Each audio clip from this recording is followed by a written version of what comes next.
Hi all! In this video, I am going to be walking you through how to make the most of the Google Citation tool available right inside of Google Docs. So each of you are actively engaged in the process of researching your topic for your persuasive speech.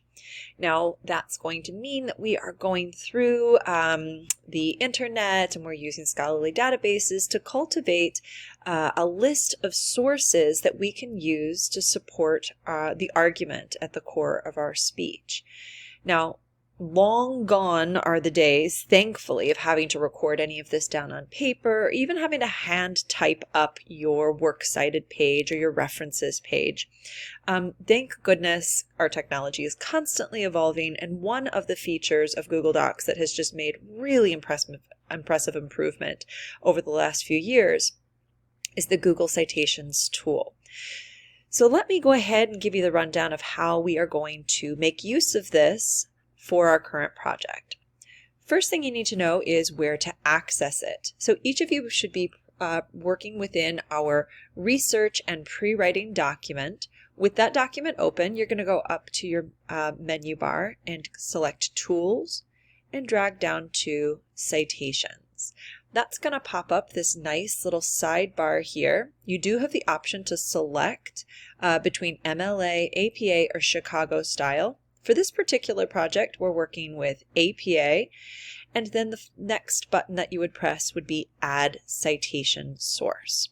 So as you are doing your research and you come across great sources that you are going to use in the support of your writing, we are then going to add each of them individually to this citation tool. Now, much of this process is automated, but remember, the machines only work as well as the information that we input into them.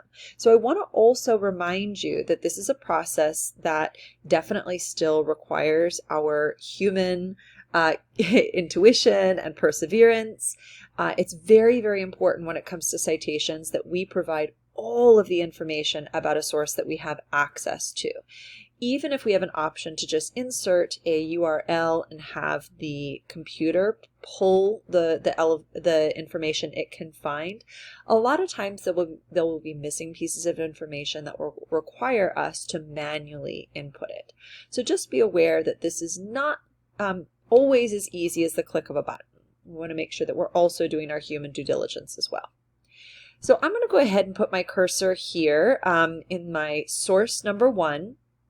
My source number one I have located here in my first tab. This is an article from NPR. I'm going to grab the title here because that's the first piece of information that it's asking me to provide. I'm going to include that here. You'll notice that it's carrying over some of the formatting from the website that I pulled it from.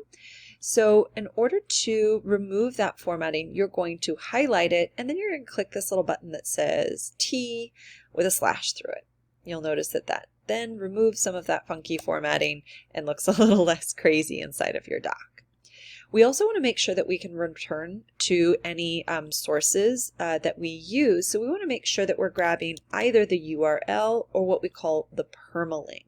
Permalinks are going to be located inside of our scholarly databases, and that's just important because maybe we want to get back to that source to pull a different piece of information or reference it for any particular reason. Essentially what we're grabbing here is the internet address of that source, so we can always go back to it as long as we have the URL or the permalink. Now in this next section, we want to actually explain how we've determined that this source is a credible source. I have a hyperlink to a checklist that you may consider as you are evaluating a source. Your explanation would be provided here. For the sake of this video and making sure that it's not too long, we're going to go ahead and skip over that step as it should be self-explanatory. Our next instruction here reminds us to add this source to our Google Citation tool. So that's exactly what we're going to do. Now here, our first drop-down says source type. We know that our source type was a website. So it is again going to ask for that URL. I'll grab that, hyperlink that here, and then I'll hit search. Now, the computer, as smart as it is going to be able to pull as much information as it possibly can. And look at that. It does it really, really effectively. We see that that's the proper title. We know that NPR is our website. It was able to pull the date of publication, our date where we're currently accessing, and even the author. So really smooth and easy on that one. We would hit Add Citation Source, and look at that, a beautifully cited source using APA formatting. So since we've done that, we're going to click our little checkbox here to say I've done the work. Now we also want to make sure that we have access to the in-text citation for this particular source. Believe it or not, that's also going to be pretty easy as well using this tool. So we're going to put my cursor here, and then I'm going to go over to the source that I've just added. I'm going to click where it says Cite. Now, what I have is a perfectly formatted in-text citation that I can use whenever I input any of the information from this source into my speech. Love it. All right, so I would continue to pull any valuable quotes, facts, statistics, research, studies, expert testimony, anything that is coming from that source that I may want to use in my speech, and then include that as a bulleted list here, and then it's time to move on. So now let's try something a little bit trickier. So my source number 2 comes from a journal published by the University of Chicago Law School. So while I did find this on the internet, it's going to be a slightly more complicated process to cite. I'm going to go ahead and pull the URL. We'll close that one since we've cited it. We'll add that here. We're also going to add our title, head to head, the NFL concussion scandal. We're going to include this here. We'll do our cool little trick where we remove that funky formatting. Boop, saves us a nice little bit of space. Of course, we would add our explanation of the source's credibility, and now we're back to citing this using the Google citation tool. So we're going to go ahead and we are going to click Add a Citation Source. Now this time, if we chose website and entered the URL like that and hit search, we're going to notice there's quite a few things that are missing here, such as the published year, looks like contributors. So we would have the option then to cite this manually. If we click that, that's going to pop open all of the different fields that would be necessary to properly cite this source. If I return here, I can see that there's information that the computer wasn't actually able to pull. So I'm going to go ahead and click everything I can click to try to find all of the missing information. For example, I see an author down here.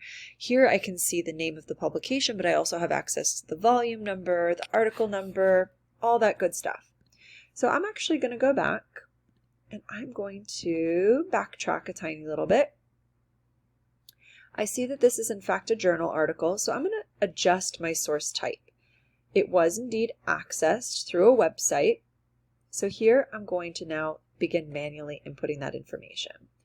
So Kirsty Brenson is my author. I'll add her name here. I'm then going to go down to the article title. Grab that. Hopefully that will carry that over. Article title. Boop. Look at that. How nice. Journal title. That's going to be the University of Chicago Legal Forum.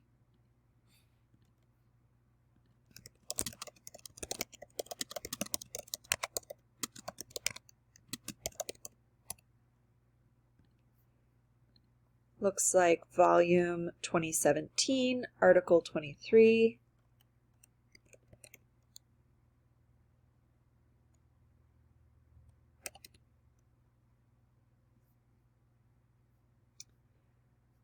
Now this does appear to be a PDF, and it does include page numbers, which is wonderful. So we've got 595, And if we were to use the whole article, it looks like we're going through page 626.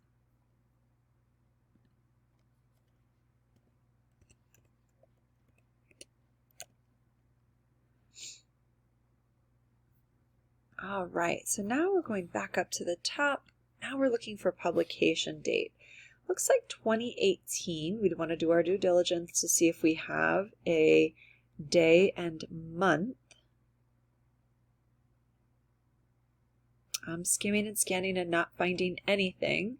So we're going to stick with that 2018 as the published year. We're going to use the URL that we gathered. Control C, click. And then we're going to hit Add Citation Source.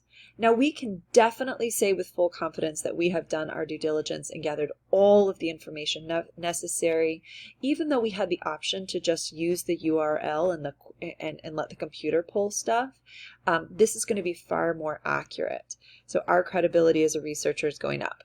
I'm going to click check here, and then I'm going to add my cursor next to the in-text citation.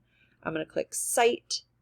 And then here would be a placeholder for me to add the specific page number of any information that I would be quoting or paraphrasing. All right, so still a super duper awesome tool. Just remember to stay persistent. Now for the grand finale, once you have included all of your research sources in the Google Citations tool, your references page has never been easier. You're going to move down to the placeholder where I have asked you to insert your references page. You're going to leave your cursor there. Remember, it should always be center aligned at the top of the page following your writing. And then what you're going to do with the Google Citations tool open is you're going to click Insert References. Ta-da! Look at that. Perfectly formatted, alphabetized, ready to roll. This will be a references page ready to be copied and pasted right into the final draft of your speech. How awesome is that? All right, put it to good use.